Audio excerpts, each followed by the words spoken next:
here's another reason why you want to take control of what you're doing. Everything kind of funnels into the only winning move is not to play the game. I don't know, guys. This whole thing sounds pre-recorded.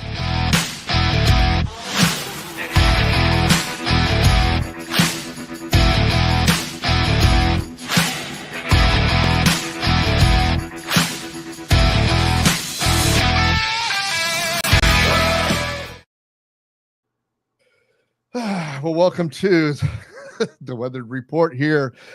This is our 1-year anniversary, episode 52, guys. Congratulations. I tip my drink to you and say cheers to episode 52. 1 year ago today, we started this podcast, and happy to say that it's a rolling and rocking and rolling.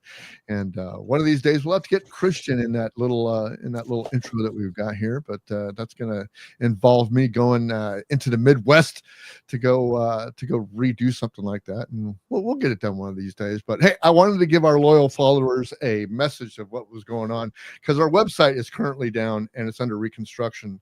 And as we rebuild and update our brand, we will be some interim changes in the email communications that you guys are getting. So a lot of you guys are getting the communication that I do on Sundays, and that's going to be changed to, we're changing the whole thing to the Weather Report podcast. We're adding podcasts to the end of it because we are a podcast. It's something that we're going to do. And actually the regular Weather Report will now become a weekly newsletter, because I like to write and blog and stuff like that. And that's going to be on the new website when we start getting it launched. But the two podcasts that we produce, the Weather Report and the Weather Review, will be continue to be separate and unique in their content. And but the Weather Report content will be abandoning the majority of our political talk, but we will always talk about political things as a setup for whatever kind of guest that we have on today, like Cory Hanscom here. And then, of course, our Weather View podcast, which is the X Spaces that we have Monday through Friday. It's kind of our free-for-all stuff. We talk about all kinds of things that are going on. So we're excited about the new relaunching of our brand, and we hope you excuse the dusty environment that we have around here in the construction phase, and all of us at the Weather Report and the Weather View. Thank you guys for your support for a whole year that we have been doing this. Thank you guys. And we have a very special guest today, Cory Hanscom, the founder of Brand Articulate LLC. And I'm going to let Ken actually do the classic introduction for him. So a little history between Cory and myself. We've known each other. We went to school together, and out at Minneapolis College of Art and Design in Minneapolis, of course. And I moved out from Boston, didn't know a soul. And Cory moved up from Clear Lake, Iowa, and didn't know a soul. And we were like the two Motorhead car guys in art school, if you can imagine that. And we got to be good friends. And that was, now damn near 40 years ago. But we both actually had the same major, where we went into product development, product design. We both had some graphic design and illustration experience. Cory is an outstanding artist as well. And but we took very, very different paths in our careers. Cory in college got an internship at 3M and kind of went the more corporate route, and I went into like custom painting motorcycles and not making any money for like 10 years. So, but we stayed together as very good friends. We were the best men at both of our weddings. We didn't marry each other, but which was funny. There's a story about that we'll tell later, maybe in the after show. But there's Cory was someone that's been very inspirational to me, a very good friend for many, many years, and has had a really great career in graphic design and branding. And he's one of the top experts. He's in Minnesota. I'd say he's one of the top experts in Minnesota, probably the entire Midwest, in branding and corporate identity. So with that, I'm going to let Cory tell you kind of a little bit about his story, where he comes from. So Cory, you can take the floor. Once we were out of school and you were at 3M, let's pick it up maybe in the mid 90s. From there, what did you do? Oh, thank you. I ended up working at 3M after I had graduated, and I spent my whole time in what's called the corporate offices and helping to manage the 3M brand itself. And specifically, the role that the department I spent the longest in was to manage what's called the the corporate identity for the company, and then also the brand identity. So if you think about a brand, you think about the logo, but then there's also like the typefaces, the graphics, the colors that it might use. But brand identity also gets into like tone of voice. And so you think about, so if the brand was a person, how might it speak? Would it leverage humor? Would it be authoritative? Would it be a caregiver? And so whenever you're developing a brand, you also have to sort of think about that personality. And so over the over 30 years that I worked there, in helping to manage the 3M brand, that meaning would actually change a little bit over time, especially as the concept of like innovation would change. So I saw everything from 3M being just a manufacturer of devices and a material science company to all of a sudden there was the web and all this apps and software, and there's the whole digital age. And so nowadays, when a lot of people think of like innovation, they think of like Google or Apple, and not necessarily maybe 3M, except that 3M made a lot of the components and a lot of the sciences that actually made those other companies very successful. So the company had still like been around, and also being a material science company, if you think about being an expert in adhesives or abrasives, these are core products that can be used in any number of markets. So, you can use abrasives and adhesives in aerospace, but you can also use it in medical markets, and even in dental, there's adhesives and such. So that expertise helped 3M to be a leader in many different markets. And so it was a brand that had to extend to all those different markets. And based on the market dynamics, you had to actually manage the brand in a little bit of a different way. And so that was important. Can I jump in quick? The example of that comes to mind is something that I remember you showed me. This was one of those things that's like, oh yeah, someone has to do this. The Post-it notes, where as we're talking here, the Daytona 500 is going on, and the Post-it note. There was a 3M whole team, wasn't it? That you did the design work and whatnot for the car, the team. Talk a little bit about that. It's kind of like what you're saying is that these things can be used in so many different places. How does a Post-it note end up on a NASCAR going in the Daytona 500? Absolutely. So there's big corporate programs where they're actually like sales opportunities. NASCAR is just one big trade show for companies to buy into or be a part of. So they would invest in getting their logo on a car, or you could sponsor a whole race team for a year. And 3M had done that with Roush Racing for over 12 years. And I was lucky. I got to do like the designs of the cars on the track, the race team, and then like a lot of the other promotions that the company would do. So not only do you invest in the car on the track, but you would do what you call activation of the sponsorship, which is what are the other promotions that can sort of tie into it? Do you run a sweepstakes with your distributors that if someone wins, then you get to bring them to a race, and then they got to be like a trackside or something like that. We also had like suites where salespeople would bring their customers. The salespeople would actually like buy tickets in their budgets to come and bring their customers to the suite to watch the race. But then the whole time, they're talking shop. So sports marketing really was important. And 3M not only did NASCAR, they also do something called the 3M Championship, and now it's the 3M Open, but it was a PGA event. Right. And same sort of things, have a big tent, bring in your customers, wine them and dine them, and build relationships in that way. So when you think about branding, there's so many ways that you can leverage it beyond your company name, and then also the products that you're bringing to market.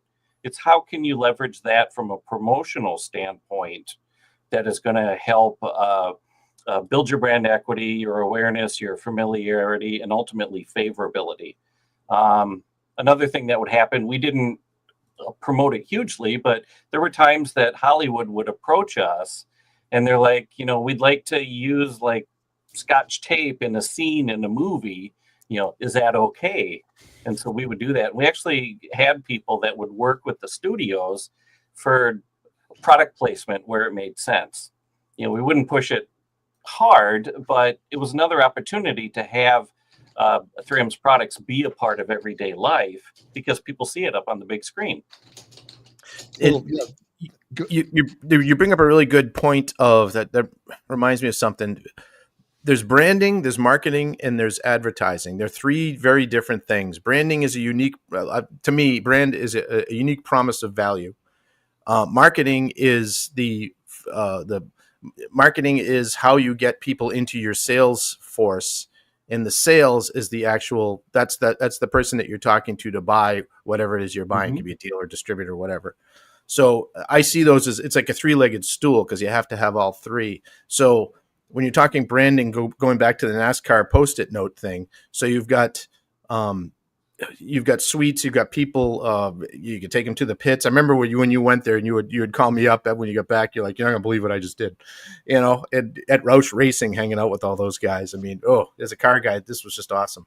But again, you're bringing other people in. They're bringing in their clients. They're when they leave now. There's in the motorcycle industry, we call it the buddy bro network. It's just like everyone knows everybody, and you know who the cool guys are. That if you're cool to them and help out them and their company, they're going to make it right for you later. That kind of thing. Is that kind of what you're talking about there? Yeah, absolutely. And I'll just go through a few like my definitions. Sure. So a trademark legally just indicates a source of supply. That's it. That's all a trademark does. There is no legal definition of brand. Brand was a marketing concept. There's no legal definition of brand. And brand is whatever comes to mind when people, sounds, memories, experiences. It's whatever comes to mind when people see or hear a trademark. Okay? So those memories that you've created, either good or bad, or expectations that you've created, that all gets wrapped up into brand. And brand is a promise that has to be delivered upon. And when you do that, then you start to build brand equity, you build trust. And as Harvard Business School, keeps repeating, is that, it's less expensive to market to a brand loyal customer than it is to go find new ones. And so often a trap that companies get into, Jaguar, in trying to get to those new customers, they abandon their current ones. And companies do that time and again. But you get these bigwigs, hotshots that come in and say, we're going to throw the book out, we're going to make some real change, and they abandon their core customers. And actually, those are the ones who you can actually develop the most revenue from. It's called lifetime share of wallet. And if you're a business and if you're looking at increasing your revenues, the first place you should look at is your current customers and what else can you sell them? How quickly can you get them to buy again? And what are you doing to actually nurture and strengthen that relationship that you have with them already versus trying to always go out and get new ones? Because that's a fool's errand. Yeah, that's very telling about what happened with the Daytona 500s today. So they had a big rain delay, and they were talking about actually the marketing and getting the younger crowd into NASCAR now. I mean, they've got the older crowd, they got the legacy stuff. They've expanded their schedule to actually take some of the old tracks and bring them back for the legacy guys like old me that liked some of the older tracks and stuff like that, but they're also opening up some other avenues and types of racing to entice the younger crowd, like the street racing and stuff like that. A lot of kids are into the street racing, so they're trying to do that. So I think that's exactly what you're saying there is like they're not exactly scrapping all their legacy customers because they need those, of course, but they're also wanting to attract a better crowd that's going to be legacy 10, 15, 20 years down the road. Yeah. And Ken and I have talked at length about Harley Davidson and their challenges, with their aging core market, and then how do they start to get the new ones without abandoning the meaning of what the Harley Davidson brand stands for. Exactly. And it's really difficult with a company like Harley, because not only are they aging out where their customers are getting older and older, they're not replenishing with the young ones, but they're also a premium brand. A brand new Harley Street Glide's $32,000. The 25-year-old kid that could have 10 years gone and bought a $15,000 new Harley and managed to make payments on that over the course of 7 or 8 years can't swing a $35,000 one. Yeah. And if they could, that's all they could get. So they're not accessorizing. So, they're keeping their old stuff, but what's really happened is they're just not getting into the industry. The classic car market's the same way. You can see it right now at something like Barrett Jackson, what we've talked about in the past. Yep. And the prices of everything are skyrocketing. Everything's going crazy. But the prices of the cars that were the big dollar cars 15, 20 years ago have plummeted. And people are aging out of those. No, because who wants a 31 Ford Model A that you can't really drive on the street anymore? You can't really do anything with. There's no nostalgia with it because no one's driven one of those cars in 60 years. It's your great grandfather that had it now, not your grandfather or your dad. Mm-hmm. And I think NASCAR, they have to look with these super speedways. These are not things that you just build a new one in 10 years. These are 40, 50, 60, 100-year long structures. They have to think long term. So how do you, so I guess the question would be for you, Cory, how would you, approach that of, okay, we got to keep our core customers, but we got to attract the new people too. And I say this from any business. You don't have to be 3M or pretty high up in their corp. You could be a company of 2 or 3 people just getting started. This is still like us, like us. But anyone that has any kind of business, you have core customers. And I know Jason from horribledesigns.com is with us tonight. And as always, but he has some core customers that buy a lot of stuff, and he keeps them happy. He does a very good job doing it while attracting new people. So what is your advice? It doesn't have to be for NASCAR, just in general. How do you do something like that? The starting point really is to identify your ideal customer, and they call that your ICP. So understanding who that is, what their motivations are, what they're really looking for is so important. It gets back to that old thing about, you don't sell drills. What your customer really wants is a hole in the wall, or they want a picture hanging on the wall. So you have to step beyond the product itself and really get to like what motivates people. Why do young people buy a Harley? Maybe it means freedom, to get out of the household and start their lifelong journey. It's think of it in terms of like if you were describing the main character in a story and what's the challenge or what are they trying to accomplish. There is a really good methodology about brand management called Story Brand. And I would recommend looking it up, but it talks about where a pitfall that a lot of marketers and brand people fall into is that they try to make the brand the hero in the story, right? And the customer's the hero. Okay, the brand is actually that customer actually has a problem.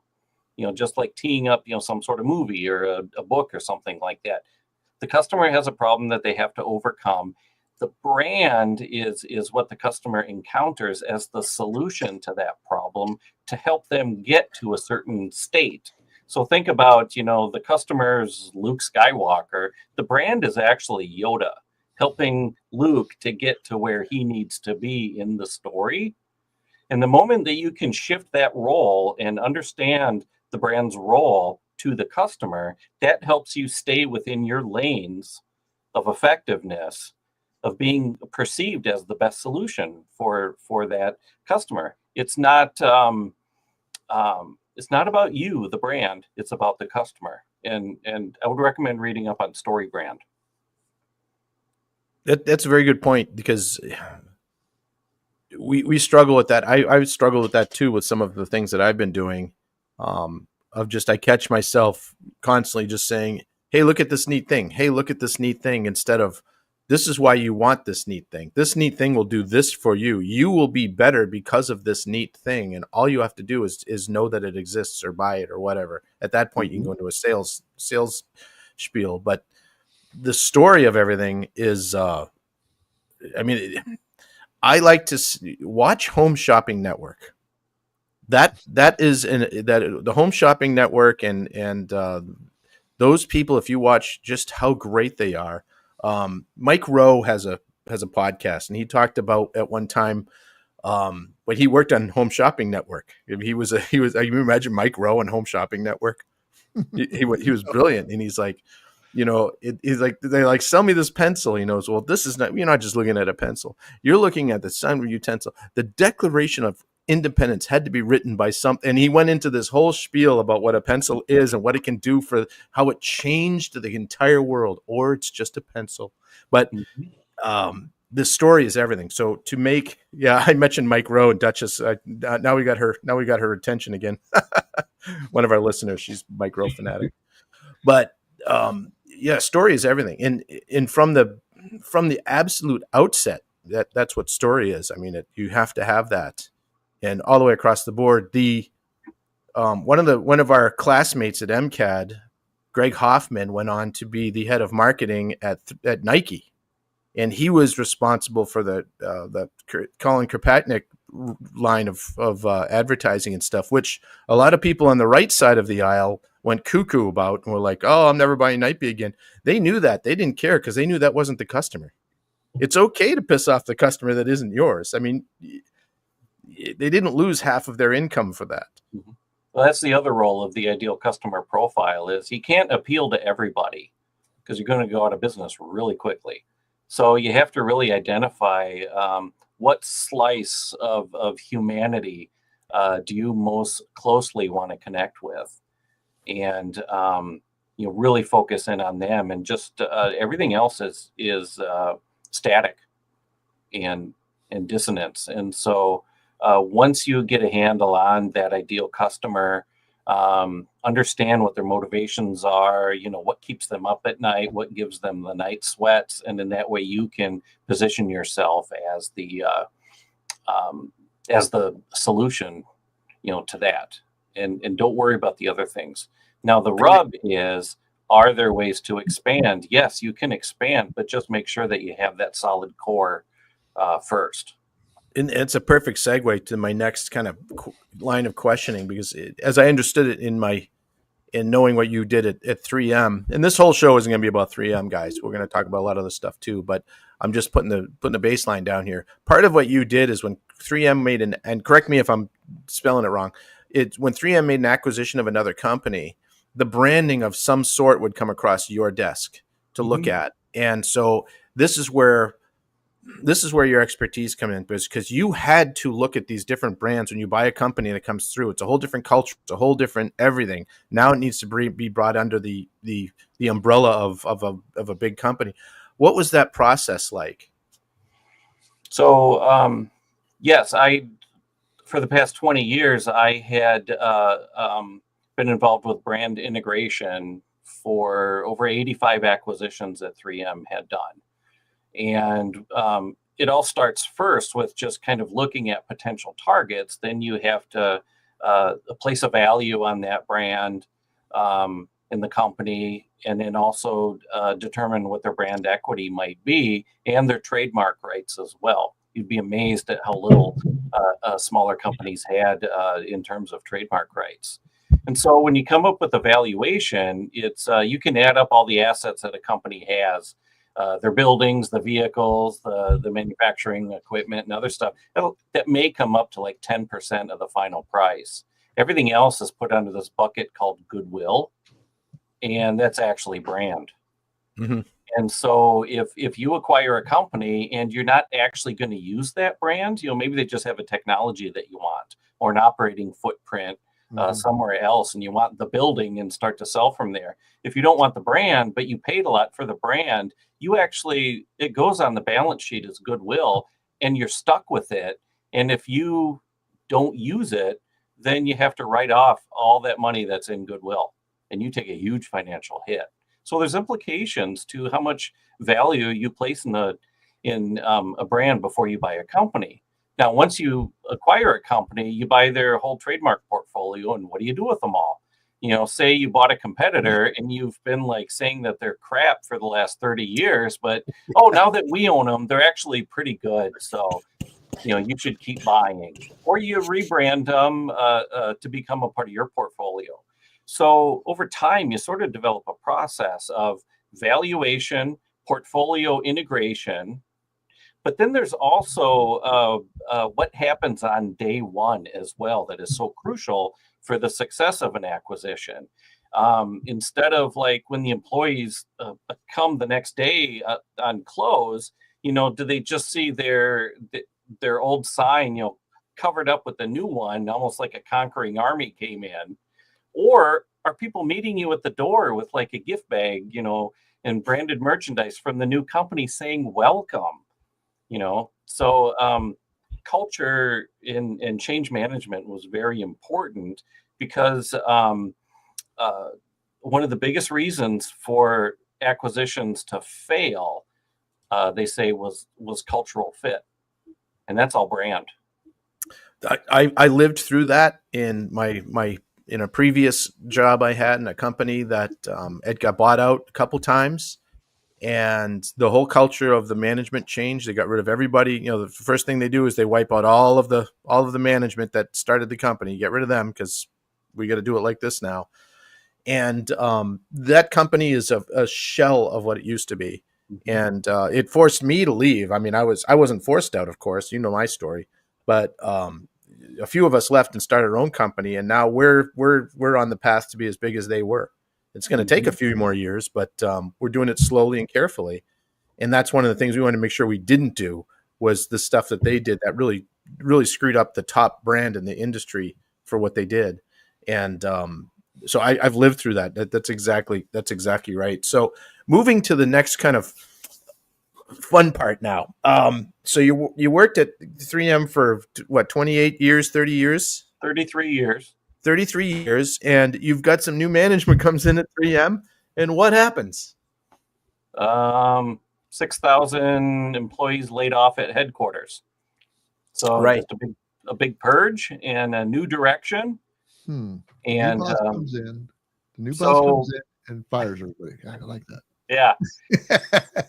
Sounds familiar. Part of it, yeah, and looking back, there's been a lot of like BlackRock, Vanguard, State Street. You remember the term shareholder activism? Well, now it's hedge fund activism. Really asserting their power on the way that they want to wrest value out of the companies that they invest in, and they. And this is just my observations, they feel that the age of the conglomerate is dead. GE's broken up. DuPont has broken up. And now we just heard a week and a half ago, Honeywell has broken up into three companies. So this philosophy of no longer, strength at the center, one big brand that can be a tide that lifts all ships, a tailwind to leadership in multiple markets, that's all gone now. So small and nimble and independent, apparently, is what the people that hold the strings now believe that these big companies should be doing. So my central corporate role, really just kind of got shown the door, and I was within eyesight, I felt, of my retirement, and I could finish out my career at this one big company. I loved the company, but maybe not as much, the new way that it was being run in recent years. And I think you would find a lot of corporate expats like myself who would feel the same way. So at that stage, then, okay, now you're out of the company. They let everybody go.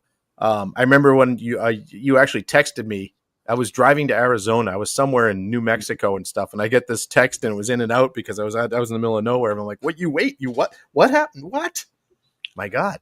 So that had to be a shock, and then it's going to take a minute to readjust life. I mean, you're married, you have a beautiful wife and a beautiful child, and now you're okay, now what? What do I do?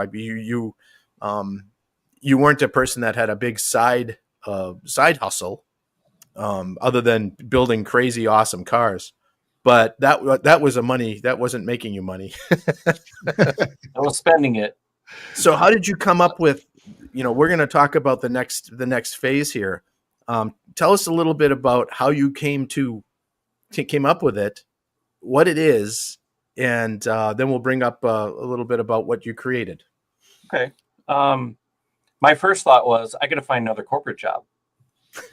And the more I was looking around, they just were not there because all the other companies were purging their staff. And now, even since then, they've added on another layer of purging because they think AI is going to run everything. Yeah. And so you're going to have, the board and then just a bunch of AI running everything that thousands of people used to do. So where years ago, a lot of tech companies overhired just to park human capacity in their companies, the pendulum actually swung the other way in anticipation of AI taking care of all those jobs. So I was approached by a couple longtime friends who actually told me, they said, you would be a good fractional. And I was like, what the heck is that?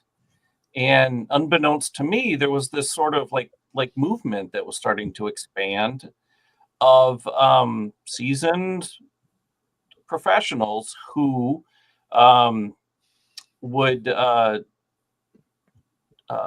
split up their time between maybe a couple companies and work fractionally, as they say. And I guess the financial profession had been doing that for years. So small, medium-sized companies might have a fractional CFO who might have, they run like an accounting business or whatnot. And so they can be their like financial leader without having to hire a full-time CFO because they don't need one yet. They're not there yet. And so now there's been this sort of blossoming of the different, VP level or leadership disciplines being able to do fractional. So think about a fractional chief operations officer, a fractional chief revenue officer or chief sales officer. Then there's chief marketing officer. So I saw the opportunity then to really sort of align myself to be able to do fulfill a role of a chief marketing officer at a company that, small to medium size, or even startup maybe, but where I can spend some time, throughout a week, maybe like 10 hours a week, possibly 15 hours a week with this company, but then they don't have to hire me full time because they really can't afford it. They're not big enough for that. They may have some internal marketing people and, or, marketing at that company might have just been the owner and maybe a couple of their salespeople and whatever they could come up with. And so it had brought their company to a certain point, but then they've sort of plateaued and they're not sure where to go from here.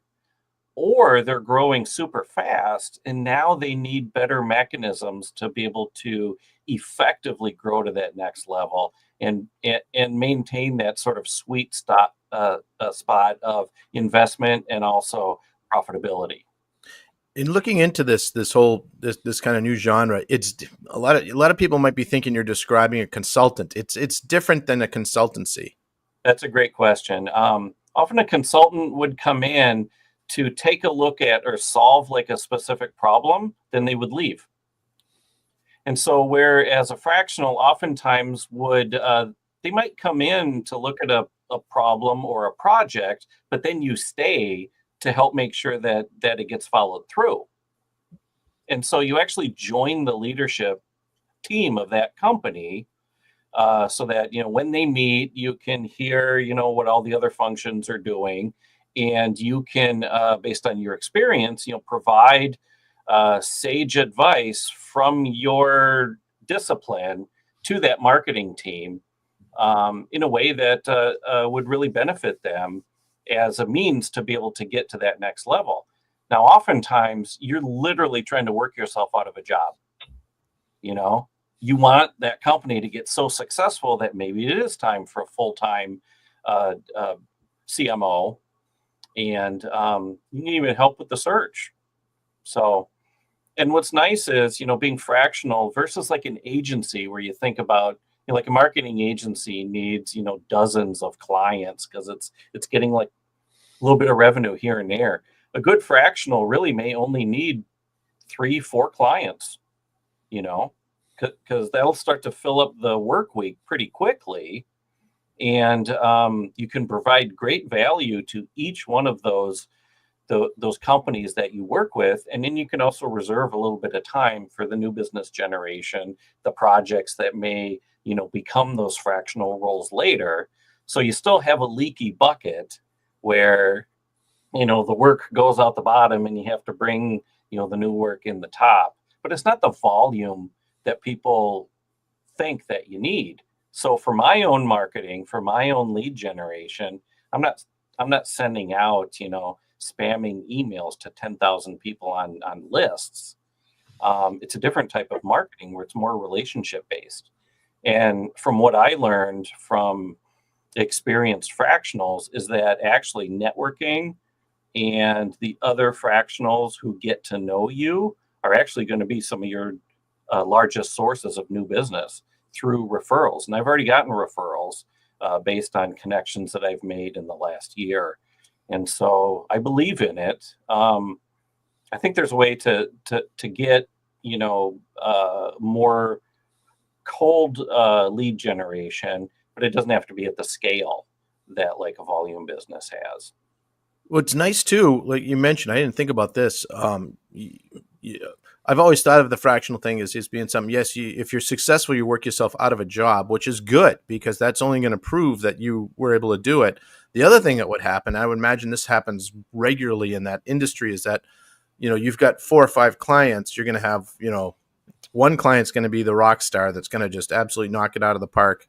Mm-hmm. And that guy, when he gets to a point where he needs the fractional, first person he's going to ask, or when he needs to hire someone full time, first person he's going to ask is the fractional that brought him there, and then you can make that decision. But you said, even if the answer is no, I'm not the guy for this position. Let me help you find the person, and I can work with them as a part of the transition. That's just a brilliant. It's just a brilliant business plan. I mean, it just seems it would work really well. Yeah. So it felt natural for me because, yes, I had spent my whole career in one company, but because I worked in corporate, I worked with the different 3M businesses and also the different 3M locations around the world on how to leverage the 3M brand. And so I was literally consulting for 3 decades within one company. I'd have a heck of a network within one company, but my whole work process and what I'm used to doing is actually consulting. Now I'm just going to do it with different companies. And so one of the places I went to there was in 2023, fall of 2023, when I was first looking at this, there was a conference called FRAC, F-R-A-K. And it was the first fractional conference, and it just happened to be in Minneapolis. And so I went to that, and I learned all about this fractional stuff. I met, fractional CFOs, CMOs, COOs. I met all kinds of people, made some great relationships that I keep up with because I went to it last year in 24. It's in October. And so it'll be October 25 for their third one. But it's a great networking place. They work on tools. They help people get set up. A lot of it's run by a gentleman named John Arms. And so I would recommend looking for him on LinkedIn. People call him the mayor of Frackville. Wonderful guy. And his whole mission is to help people become successful fractionals if that's what they're interested in. And it's called being fractionally curious. And so he can help with that. And then you can be fractionally committed if you've made that choice. So there's actually a lot of support out there that people are looking for fractional. On LinkedIn, over 110,000 people have fractional in their job descriptions. So it's growing.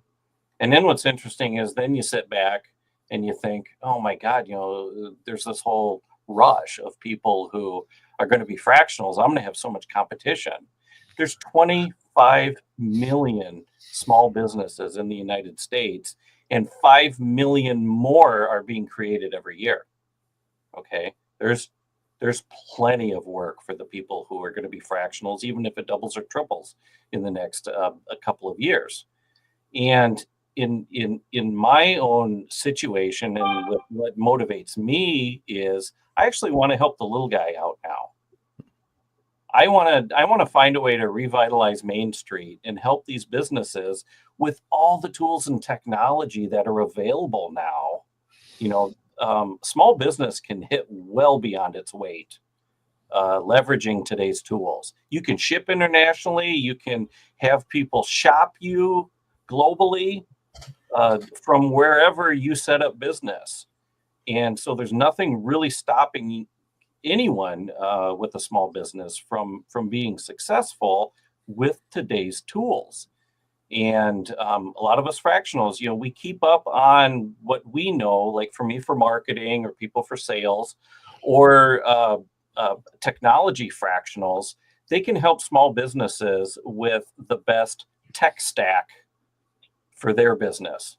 So what's your CRM, your customer relationship management software? What's going to be your marketing automation software?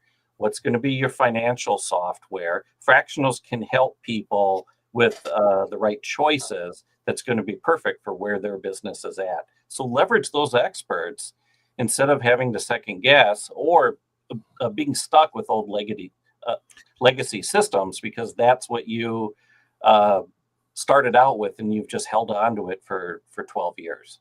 Right. And also a fractional will come in and will have, as you mentioned, you have a network of people that know how to do things that businesses need done. So you can come into a place that says, all right, well, we're going to start doing more trade shows because all of our competition does trade shows. We haven't done trade shows. We can't afford to do it, blah, blah, blah.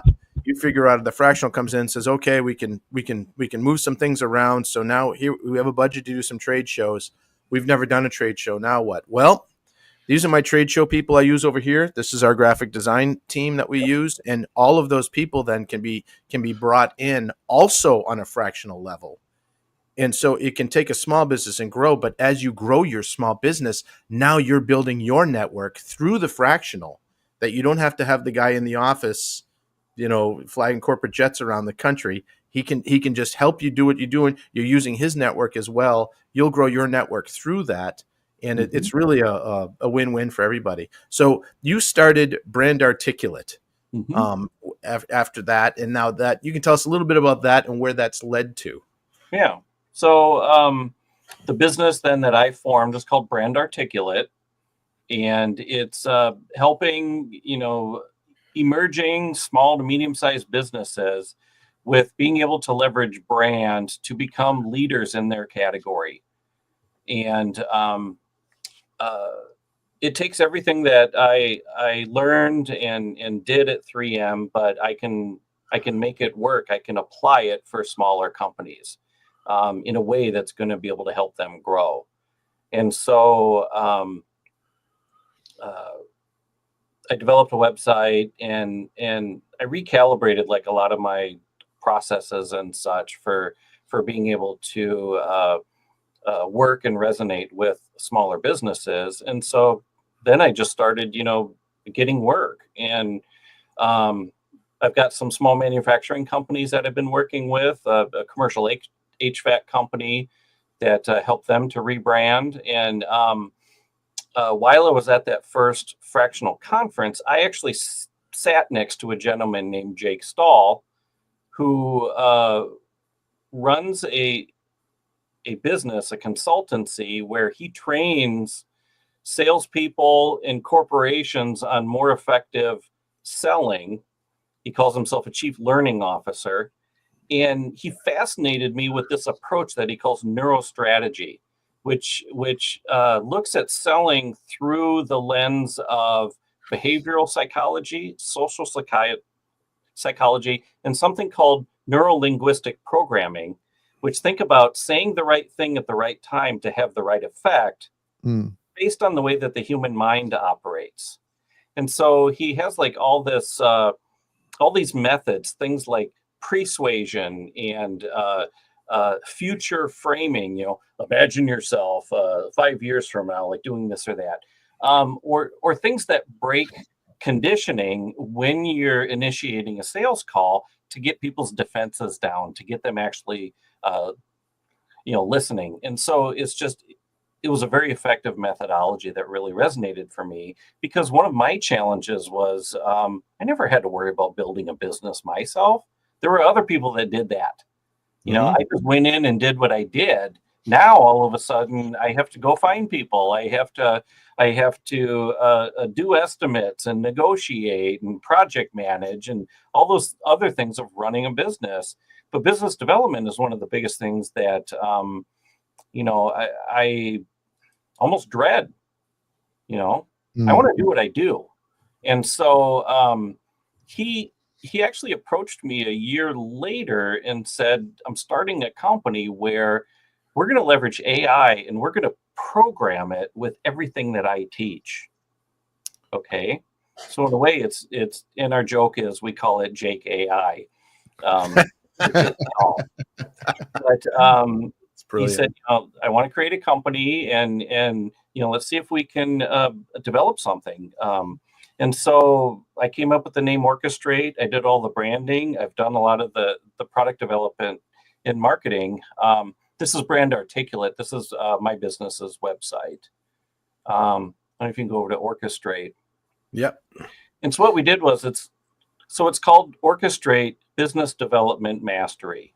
And so, we start the story with, okay, you formed your LLC, now what? And this is an AI that really helps people to, with their foundation of defining their story, what's their value proposition to their customer.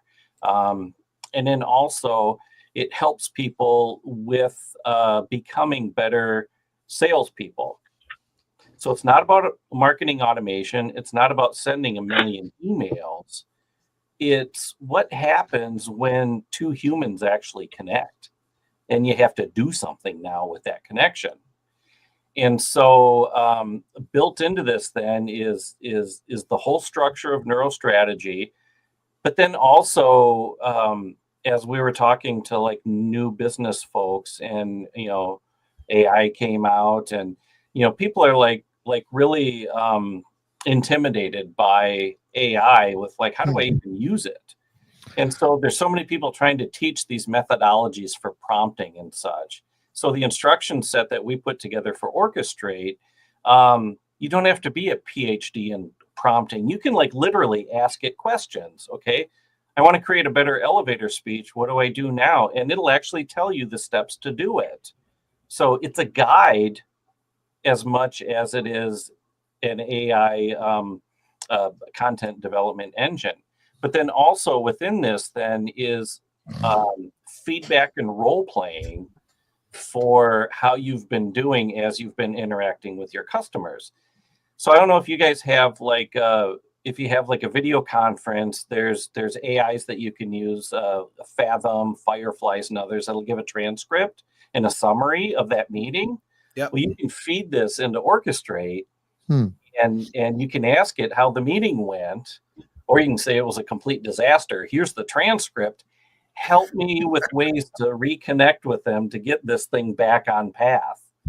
Or, you do a proposal and, you'll say, well, the client says it's too expensive. They want to do it for half. Can you help me with some ways that, we can re-engage with the conversation? And so what the thing is, when you start it, then you give it your like LinkedIn profile or your website or anything else that you've created that's your story. You feed it in so that it learns about you. And so there's an actual section that is like your brand voice within your account. It's in the foundations area. Then you can set up workspaces, based on clients and like whomever. But Then as you have it learn about your client, you can send it anything that they've written or created, PDFs, white papers that they might have, send it the websites that it learns about that client. But then the AI will look at creating connections, threads that will help you resonate with them based on what it knows about them and what it knows about you. And it does it all through neurostrategy. So one question that people ask, they're like, well, can I just do that with Chat GTP? Well, any of the AIs, the LLMs, large language models, they go out and look at the entirety of human knowledge of selling. Okay. So it might pull a little bit of Dale Carnegie. It might pull, a little bit of this philosophy, that philosophy, to try to give a best amalgamated answer of what's the best way to sell to someone. So it doesn't have that specific approach that has made Jake Stahl's consultancy and business so successful. It's that neurostrategy instruction set that we've put on top of the AI that we think actually makes it so valuable. I mean, I use it daily for me to help build my business, Brand Articulate.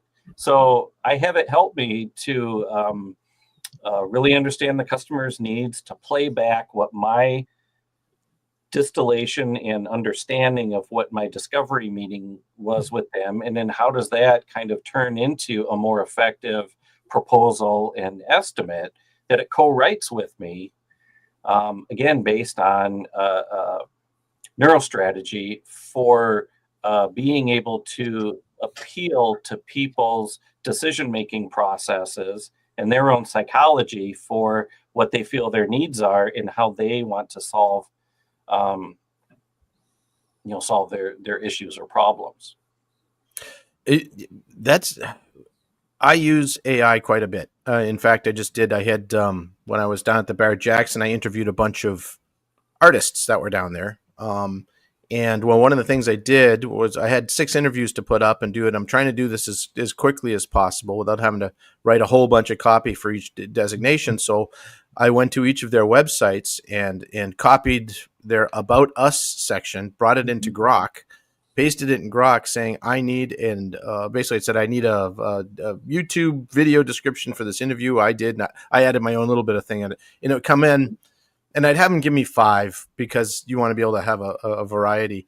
And I read through them, and all of them were pretty good, but just pretty good. What it was is it saved me the time of writing 5 of my own pretty good that would have taken me 3.5 hours. It took 2 seconds, but I still had to go in there and rewrite it. And like you were saying, then when I'm advertising those videos, I'm trying to grow my YouTube. So I'm moving people to YouTube off of some of the other platforms, which is a whole other challenge. But I wanted to have those posts be targeted for each one of those platforms. So I had Grok do the same thing. I'm like, take this video, and do it. But again, it was confusing male artists for female artists, and it really had no idea what automotive art it didn't understand the client.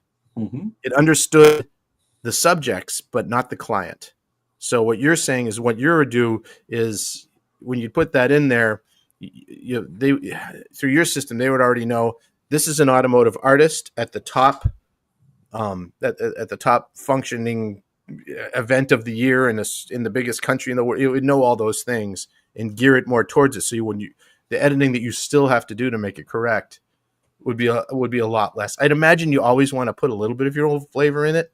Absolutely. But as it gets smarter and smarter, it's going to be less and less of that. So it's really interesting. I didn't know all that, what you had going on. So it's one of the reasons why I had the show. Another limitation of just using a Chat GTP is that their long-term memory is only so large. So if you're like a heavy user, and if you're like working on you have one chat going with one particular subject, and you've got a long string, it actually starts forgetting the stuff at the top. Yep. Oh, okay. Yep. Whereas Orchestraight commits things into long-term memory in the way that it behind the scenes actually manages the queries and the references. Whatever you establish in your workspaces, in your projects and stuff, stays there in long-term memory, so that You're not working for like a day and a half, and you're getting like really weird results back, off brand or whatnot. All of a sudden you realize, oh no, this thing, it's forgotten, the first things that I used to train it on this particular client or this particular project. Then you have to go put it in again. This is interesting because I was listening to a podcast the other day. I think Jack Spirko had somebody on that was actually talking about personalized AIs that are being developed for all kinds of industries, especially, like you have an Orchestraight that is specifically pointed at one thing with the, I want to call it the algorithm that actually absorbs all the knowledge and picks apart all the marketing concepts and methods and so on and so forth to be able to, at the end result, give you the answers and the products that you want to do, or the suggestions that you want to do. It's really, it's extremely interesting to me. I was afraid of AI for like a long time. And then I just started getting used to prompting ChatGPT to kind of put out what I want. Like the introduction and summary to your show today was completely AI generated. I put in your 2 websites, it spit out, a kind of a summary of who you are, what you were about. I was able to fabricate, whatever I needed out of that.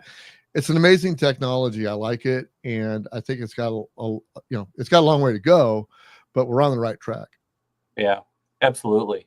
And what's nice is that this instruction set, we can actually, when the time's right, we could shift it over to, like right now it sits on top of ChatGPT, but maybe it could go to Gemini or Grok later as the underlying engines evolve. It's not necessarily baked into it. So we're always going to remain opportunistic in terms of, the foundation that it sits on. And so that'll help to keep it, up to speed with the latest and greatest that the different AIs can do without us having to build our own AI. The AI is just an engine in a way that, you swap out, and, everything else of what makes the car then is what's unique to you. And so another thing is that, we instead of AI, we say we're focusing on II, helping the users with interpersonal intelligence.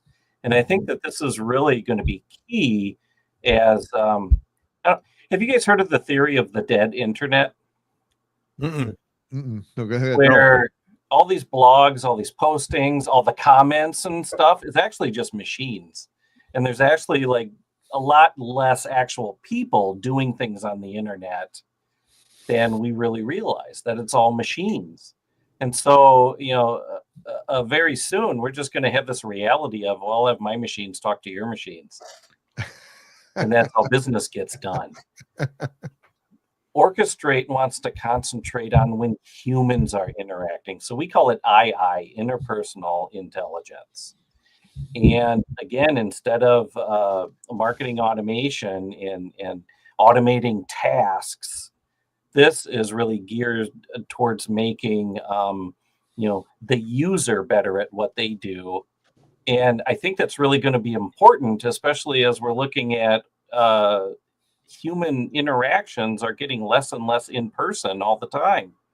So, think of all these introverts that are joining the business world, graduating from business schools, and maybe they've never met any of their classmates. How good do you think their people skills are? Yeah. You're seeing that now. Yeah, a bunch of social misfits. Yeah, but I don't think you're ever going to get rid of the person-to-person aspect of marketing, although it tries very hard to do that. Like you said, one machine talking to another machine.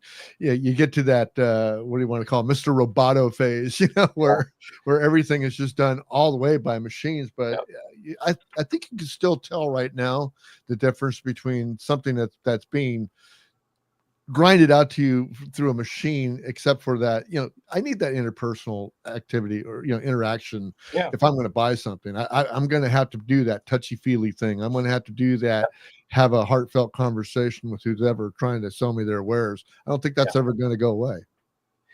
It won't. It's just that people aren't going to be as good at it anymore because they're not doing those face-to-face interactions. So yes, Orchestrate's goal is when those people are interacting, either face-to-face or even on a call like this, but just more than just the emails and the text, to where you don't know who or what you're talking to. Then being able to, again, leverage how people make decisions, what motivates them, how to reassure them, how to sell your value in a way that's going to respond to them. All those mechanisms of interpersonal interaction to be able to help you become a more effective and more comfortable salesperson. Because as Ken knows me, sales is not in my blood necessarily. I can do it. It takes a lot of energy. Yeah. And by God, I would love a way to upskill myself so that it doesn't take as much energy to sell. Yeah. I'm a terrible salesman. This is a good spot too. This is a good spot to we're getting to the end of the hour here, but it's true. One of the things I noticed last summer, I just basically stopped trying to sell online for a while because it was not working the way I wanted it to. And I said, you know what, I'm going to go back to what put me here. As I do automotive artwork and portraits, I just started going to car shows and just talking to people, not selling. I didn't try and sell a drawing at all, but I got a lot of work out of that because it was just, hey man, that's a cool car. What kind of car? How long have you had that? My dad had one like that kind of thing. It was the story. It was the interpersonal communication that what I'm finding is that there's such a lack of that now. If you're good at it, and it's not hard to be good at it, it goes a long way because people talk about that. Actually, that's a great point. And Jake Stahl, the guy who founded Orchestraight, then he actually just did a podcast last week, which was called Selling Without Selling. And there are some huge learnings in that. And I'll send you guys the link to it. I'll have to dig it out, but I'll send you the link to it. And it'll change your whole approach to selling, guaranteed. And again, to believe in Jake is to believe in Orchestrate because, we're training AI to leverage everything that he knows and the methodologies that he's built up over the last 30 years. So how would we get a hold of that if someone wants to, we'll have links in the show notes, but tell us about, plug it. That's a great question. So you can go to orchestraight.com and it's a little bit of a unique spelling. There it's down in the crawl there. So it's straight, like a straight line. But if you go to the website, there's a 14-day free trial. So sign up for that, give it a try, and ask it some questions, and see what it gives you then for how to start building your business story and doing your personal networking.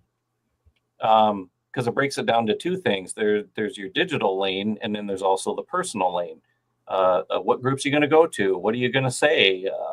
How are you going to communicate about yourself? Because it actually brings up a very important point. And one of the biggest learnings that I had about networking as a fractional, the main thing is to be referable. Okay. So that, because I could sit back and say, well, I can do marketing for anybody in any market. Okay. No one is going to say, as they're talking to someone, they're like, oh, Cory can do anything for anybody.